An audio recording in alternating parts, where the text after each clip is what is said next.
لیکن خود اس کا حال یہ تھا کہ آنکھوں سے موٹے موٹے آنسو بہے چلے آتے تھے۔ ماں میری بیوی مر گئی، میری بچی مر گئی، اور تو کہتی ہے صبر کر؟ میں کیسے صبر کروں؟ وہ بڑے دکھ سے بولا۔ ارے چھوڑ، لڑکی ہی تو تھی، لڑکی کا کیا غم، چل بسی تو اچھا ہوا۔ تجھے اپنی جاگیر کے لیے وارث چاہیے، اور رہی ماروی کی بات تو وہ کون سا ہمارے خاندان سے تھی؟ خاندان میں کئی لڑکیاں تیرے نام کی بیٹھی ہیں، جس پر انگلی رکھے گا اسے لے آؤں گی۔ نفیسہ بیگم نے اپنے آنسو پوچھتے ہوئے اسے تسلی دی۔ ماں یہ تم کہہ رہی ہو؟ تم پر کب سے بابا کا سایہ پڑ گیا؟ کمال رائے حیرت اور دکھ کے ملے جلے لہجے میں بولا۔ دیکھ بیٹا بات، نفیسہ بیگم کی بات پوری نہ ہونے پائی تھی کہ بھاگ پری کمرے میں داخل ہوئی۔ بی بی مالک ادھر آ رہی ہیں، یہ اطلاع دے کر بھاگ پری الٹے قدموں واپس چلی گئی۔ اوہو میرا بیٹا آیا ہے۔ بھاگ پری کے نکلتے ہی روشن رائے کمرے میں داخل ہوا۔ اس نے آگے بڑھ کر کمال رائے کو گلے سے لگایا۔ کمال رائے خاموشی سے اس کے گلے لگ گیا۔ پھر روشن نے اس کے دونوں کندھوں پر ہاتھ رکھ کر بڑی محبت سے دبایا اور بولا، میرا بہادر بیٹا۔ کمال رائے نے خالی خالی نظروں سے اپنے باپ کی طرف دیکھا اور بغیر کچھ بولے کمرے سے نکل گیا۔ روشن رائے اسے ہکا بکا دیکھتا رہ گیا۔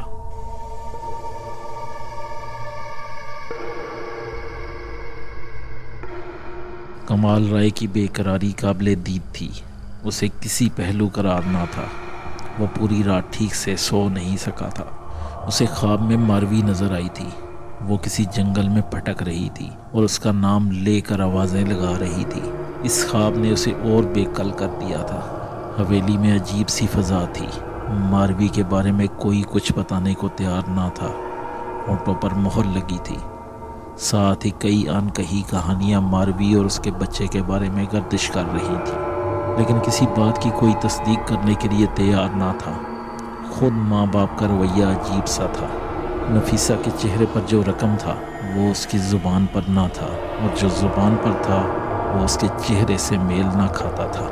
ماروی اور اس کی بچی کے پیچھے کوئی اسرار ضرور تھا، لیکن وہ کیا اسرار تھا، اس کا سرا کمال رائے کے ہاتھ میں نہیں آ رہا تھا۔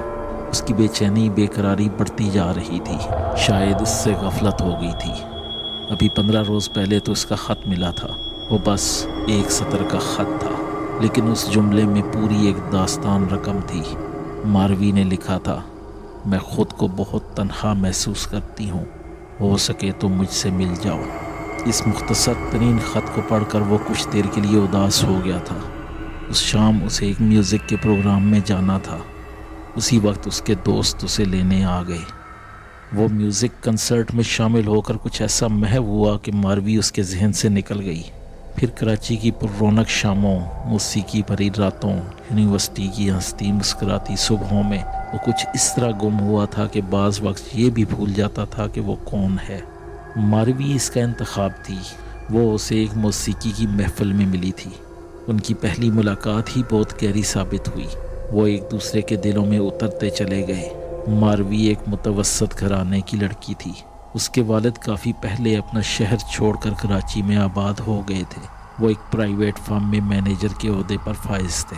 ماروی چند ملاقاتوں میں کسی اسٹیکر کی طرح اس کے دل پر چسپاں ہو گئی۔ کمال رائے نے شادی کی پیشکش کی۔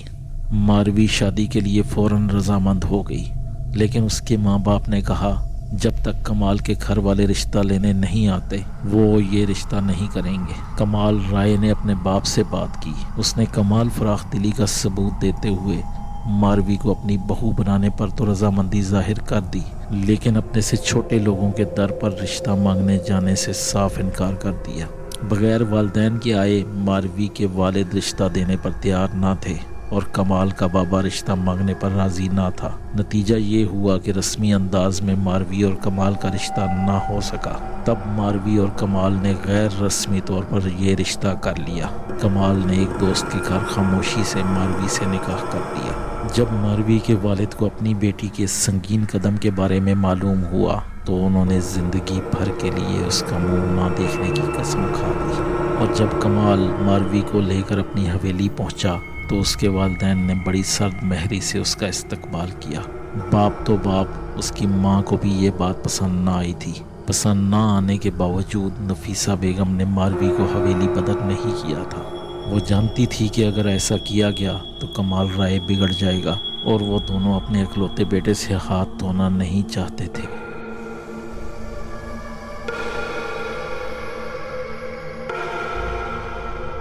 ماروی حسین تو تھی ہی، خوبصورت ہونے کے ساتھ ساتھ ذہین بھی تھی۔ اس نے بہت جلد نفیسہ بیگم کو اپنی طرف مائل کر لیا۔ ساس بہو کے تعلقات میں جو سرد مہری تھی وہ دھیرے دھیرے کم ہوتی گئی۔ ماروی نے اپنی ذہانت اور اپنے حسن سلوک سے نفیسہ بیگم کے دل میں گھر کرنا شروع کر دیا۔ ادھر وہ ساس کے دل میں گھر کرتی جا رہی تھی تو کمال کے دل سے نکلتی جا رہی تھی۔ وہ اسے بھولتا جا رہا تھا۔ کمال رائے ایم اے کر رہا تھا۔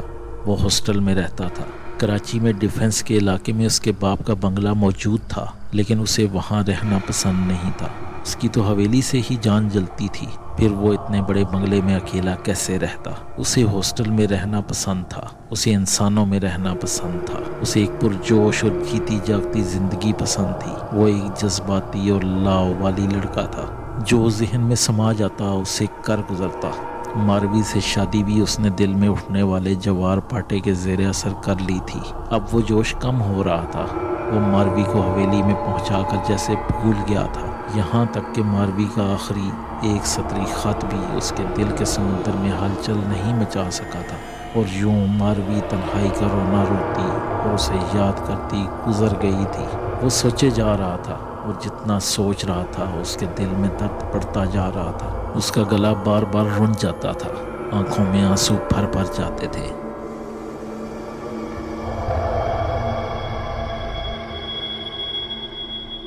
وہ گاڑی لے کر قبرستان کی طرف چل دیا۔ ابھی وہ آدھے راستے میں تھا کہ اچانک اسے بریک لگانا پڑی۔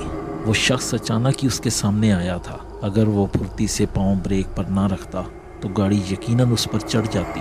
وہ کوئی فقیر تھا۔ اس کے سر کے بال لمبے اور الجھے ہوئے تھے، مونچھ اور داڑھی کے بال بھی بے تحاشا بڑے ہوئے تھے۔ اس کا جسم ایک سفید چادر میں لپٹا ہوا تھا۔ وہ سانولے رنگ اور اونچے قد کا آدمی تھا۔ اس کی سیاہ آنکھوں میں خاص طرح کی چمک تھی۔ ایک فقیر کی یہ جرت دیکھ کر اسے سخت غصہ آیا۔ اس علاقے کا کون سا ایسا شخص تھا جو کمال رائے سے واقف نہ تھا؟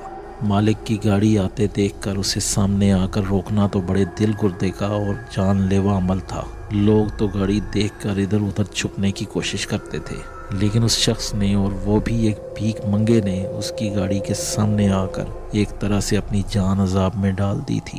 کمال رائے ویسے ہی اپنے آپ میں نہ تھا۔ وہ اسے دیکھ کر غصے سے چیخ اٹھا۔ کیا ہے؟ اس فقیر پر، اس اول جلول شخص پر کمال رائے کے غصے کا کوئی اثر نہ ہوا۔ وہ گاڑی کے سامنے سے ہٹ کر کمال رائے کے نزدیک آ گیا اور اپنی چمکیلی نگاہیں اس کی پیشانی میں گاڑتے ہوئے بڑے اطمینان سے بولا، مورخ، قبرستان میں کیا رکھا ہے؟ وہاں کیا جاتا ہے؟ ارے جانا ہے تو صحرا میں جا، خالی قبروں میں تجھے کیا ملے گا؟ اتنا کہہ کر وہ شخص رکا نہیں۔ وہ گھوم کر گاڑی کے پیچھے آیا اور پھر سڑک سے اتر کر درختوں کے جھنڈ میں چلا گیا۔ کمال رائے اس کی بات سن کر ایک دم چونکا اور فوراً گاڑی سے اتر آیا تاکہ اس اجنبی شخص سے سوال جواب کر سکے، اس سے پوچھ سکے اس کی کیا مراد تھی۔ گاڑی سے اتر کر ایک نگاہ ماری تو وہ سڑک سے اتر کر درختوں کے جھنڈ میں جا رہا تھا۔ ٹھہرو، سنو، وہ اسے پکارتا ہوا اس کے پیچھے لپکا، لیکن جب کمال درختوں کے جھنڈ میں داخل ہوا وہ پراسرار شخص اسے کہیں نظر نہ آیا۔ اتنی دیر میں وہ جانے کہاں چھپ گیا تھا، غائب ہو چکا تھا۔ وہ مایوس ہو کر گاڑی کی طرف واپس آیا اور گاڑی سٹارٹ کر کے قبرستان کی طرف چل دیا۔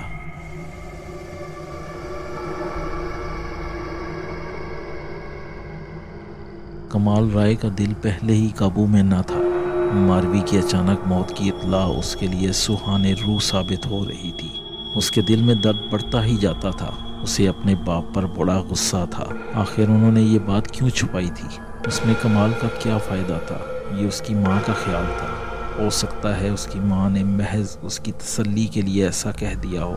وہ ماروی کی قبر پر جا کر رونا چاہتا تھا تاکہ اس کے بے قرار دل کو قرار ملے۔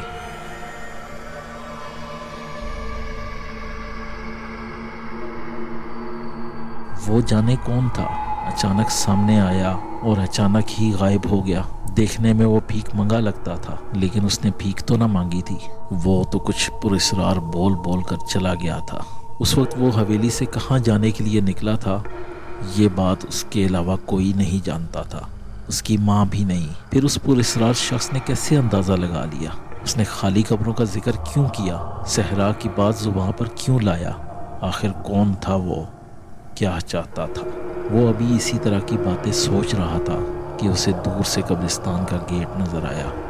گیٹ بند تھا۔ اس نے گیٹ بند دیکھتے ہی گاڑی کا ہارن بجانا شروع کر دیا اور گاڑی کی رفتار بھی کم کر لی۔ قبرستان کا گورکن خیرو، جو اس وقت ایک قبر کے گرد لگے پودوں میں پانی دے رہا تھا، گاڑی کا ہارن سن کر چونکا۔ وہ یہ بات اچھی طرح جانتا تھا کہ ادھر آنے والی گاڑی مالک کی ہی ہو سکتی ہے۔ یہ سوچ کر وہ فوراً گیٹ کی طرف بھاگا اور جلدی سے گیٹ کے دونوں پٹ کھول دیے۔ کمال رائے کو گیٹ کھلنے کا انتظار نہیں کرنا پڑا، وہ گاڑی کو قبرستان میں لیتا چلا گیا۔ پھر جب وہ گاڑی بند کر کے اترا تو خیرو ہاتھ باندھے اس کے سامنے کھڑا تھا۔ کمال رائے کو دیکھ کر اس کی سٹی گم ہو گئی تھی، اس پر اندر ہی اندر لرزہ طاری ہو گیا تھا۔ کمال رائے نے ایک نظر ہاتھ باندھے کھڑے خیرو کی طرف دیکھا اور بہت نرم لہجے میں بولا، خیرو، مالکن کہاں ہے؟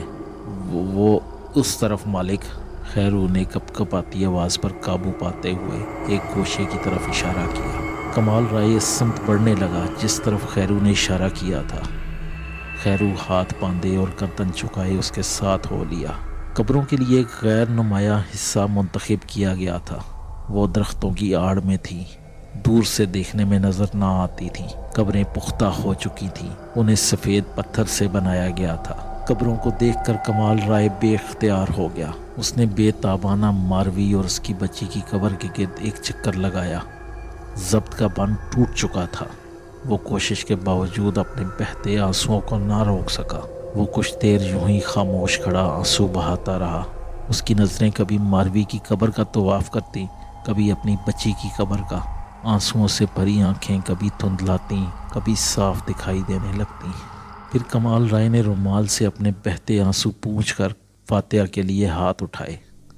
ابھی اس نے فاتحہ پڑھنا شروع ہی کی تھی کہ اچانک اس کی سماعت سے اس پراسرار شخص کی آواز ٹکرانے لگی۔ اس کے کہے ہوئے جملے بار بار سنائی دینے لگے۔ اسے فاتحہ پڑھنی مشکل ہو گئی۔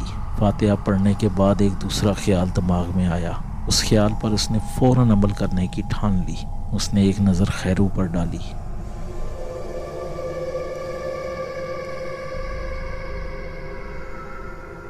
وہ ہاتھ باندھے اور سر جھکائے اس کے پیچھے کھڑا تھا۔ کمال رائے کو ہٹتا دیکھ کر وہ فوراً ایک طرف ہو گیا۔ کمال رائے اس کے نزدیک سے گزرتا ہوا بولا، آؤ خیرو۔ جی مالک۔ وہ بہت سعادت مندی سے اس کے پیچھے ہو گیا۔ راستے میں کمال رائے نے اس سے کوئی بات نہ کی۔ وہ اطمینان سے گاڑی میں آ کر بیٹھا، گاڑی سٹارٹ کی اور سامنے کھڑے خیرو کو اپنے نزدیک آنے کا اشارہ کیا۔ وہ بھاگ کر کھڑکی کے سامنے آ گیا۔ جی مالک، حکم، آؤ گاڑی میں بیٹھو۔ کمال رائے نے نرم لہجے میں کہا، جی مالک۔ یہ کہہ کر خیرو اپنی جگہ سے ٹس سے مس نہ ہوا۔ وہ جیسے پتھر کا ہو گیا۔ اس کا پتھر ہو جانا بجا تھا۔ اس زمین پر آج تک کسی زمینوں کے مالک نے اپنے ملازم اور وہ بھی گورکن کو اپنی گاڑی میں بیٹھنے کی پیشکش نہ کی تھی۔ یہ تو وہ لوگ تھے جو اللہ کی بنائی ہوئی زمینوں کے خود مالک بن بیٹھے تھے۔ ان فرعونوں سے کوئی ملازم کیسے توقع کر سکتا تھا؟ وہ یہ توقع کر سکتا تھا کہ مالک اسے گاڑی کے نیچے کچل کر گزر سکتا ہے، لیکن اسے یہ توقع ہرگز نہ ہو سکتی تھی کہ کوئی مالک اسے اپنی گاڑی میں ساتھ بیٹھنے کی پیشکش کرے۔ خیرو آؤ، میرے پاس وقت کم ہے، کمال رائے بہت گمبھیر لہجے میں بولا۔ اچھا مالک۔ وہ ڈرتے ڈرتے پچھلا دروازہ کھول کر بیٹھنے لگا۔ نہیں خیرو، ادھر آؤ۔ کمال رائے نے اسے اپنے ساتھ بیٹھنے کا اشارہ کیا۔ اب خیرو کے لیے کوئی جائے مفر نہ تھی۔ اب اسے یہ بھی شبہ نہ رہا تھا کہ اس نے غلط سنا ہے۔ مالک اسے اپنے برابر بیٹھنے کے لیے کہہ رہا تھا۔ اس کا حکم نہ ماننا بھی خود کو عذاب میں مبتلا کرنے کے مترادف تھا۔ خیرو کا گھر بھی قبرستان میں تھا۔ وہ اپنی بیوی بچوں کے ساتھ رہتا تھا۔ اس نے اپنے کچے مکان پر دور ہی سے نظر ماری۔ وہ کچا گھر دیکھتے ہی دیکھتے دھندلا گیا۔ جانے کیا سوچ کر خیرو کی آنکھوں میں آنسو امڈ آئے تھے۔ اس نے گاڑی میں بیٹھتے ہوئے اپنے کندھے پر پڑے ہوئے انگوچھے سے تیزی سے آنسو پونچھے اور پھر سکڑ سمٹ کر گاڑی میں بیٹھ گیا۔ گاڑی ایک جھٹکے سے آگے بڑھ گئی۔ کمال رائے نے قبرستان سے نکل کر حویلی کی طرف جانے کی بجائے جنگل کا راستہ اختیار کیا۔ خیرو کے ہونٹ سختی سے پھنچے تھے۔ اور اس کے دل پر سناٹا طاری تھا۔ وہ آنے والے وقت کا سوچ کر ہول رہا تھا۔ گاڑی جب جنگل میں داخل ہوئی تو خیرو کو یقین ہو گیا کہ اب اس کا آخری وقت آ پہنچا ہے۔ اس نے کانپتے ہوئے لہجے میں پوچھا، مالک مجھ سے کوئی غلطی ہو گئی؟ نہیں خیرو، آؤ ذرا جنگل کی سیر کریں، یہ کہہ کر وہ گاڑی سے اتر آیا۔ جی مالک، وہ ڈرتا ڈرتا گاڑی سے اتر آیا۔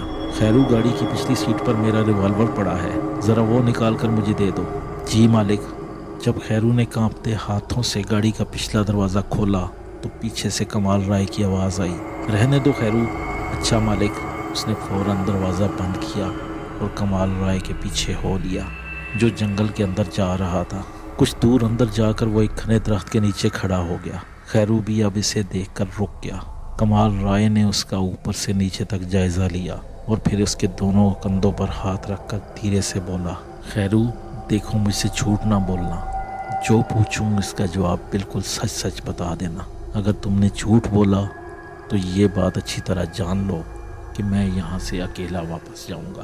میرے اکیلے جانے کا مطلب تم اچھی طرح سمجھ گئے ہوگے۔ اگر تم نے سچ سچ کہہ دیا تو میری تمہاری اس ملاقات کا کسی کو کچھ نہ معلوم ہوگا، یہاں تک کہ تیرے مالک کو بھی نہیں۔ یہ میرا تم سے وعدہ ہے۔ جی مالک، پوچھیں، آپ جو پوچھیں گے میں اس کا جواب بالکل سچ سچ دوں گا، اس نے کانپتے ہوئے کہا۔ شاباش، کمال رائے نے خوش ہو کر کہا۔ خیرو، کیا یہ دونوں قبریں تم نے کھودی تھیں؟ نہیں مالک، اس نے جواب دیا۔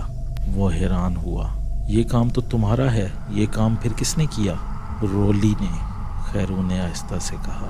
قبروں میں جنازے کس نے اتارے؟ کمال رائے عجیب سوال کر رہا تھا۔ مجھے نہیں معلوم، خیرو نے اس عجیب سوال کا جواب سکون سے دیا۔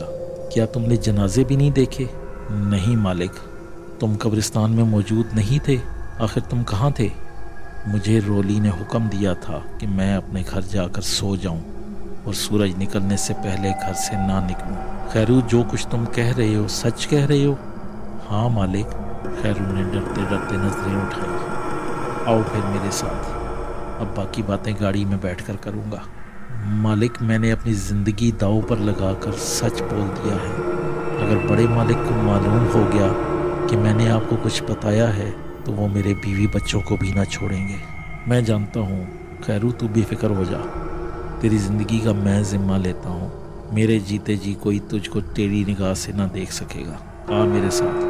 یہ کہہ کر وہ تیز تیز چلتا ہوا گاڑی کی طرف بڑھا اور گاڑی سٹارٹ کر کے اس نے خیرو کو گاڑی میں آنے کا اشارہ کیا۔ مالک، آپ اجازت دیں تو میں پیچھے بیٹھ جاؤں؟ خیرو نے التجا کی۔ اچھا خیرو، چل پیچھے بیٹھ جا۔ خیرو جلدی سے گاڑی کا پچھلا دروازہ کھول کر بیٹھ گیا۔ مالک، آپ کا ریوالور اگلی سیٹ پر رکھ دوں؟ خیرو نے پوچھا۔ نہیں خیرو، اسے وہیں پڑا رہنے دو، کمال رائے نے لاپرواہی سے کہا اور جنگل سے نکلتے ہی گاڑی کی سپیڈ بڑھا دی۔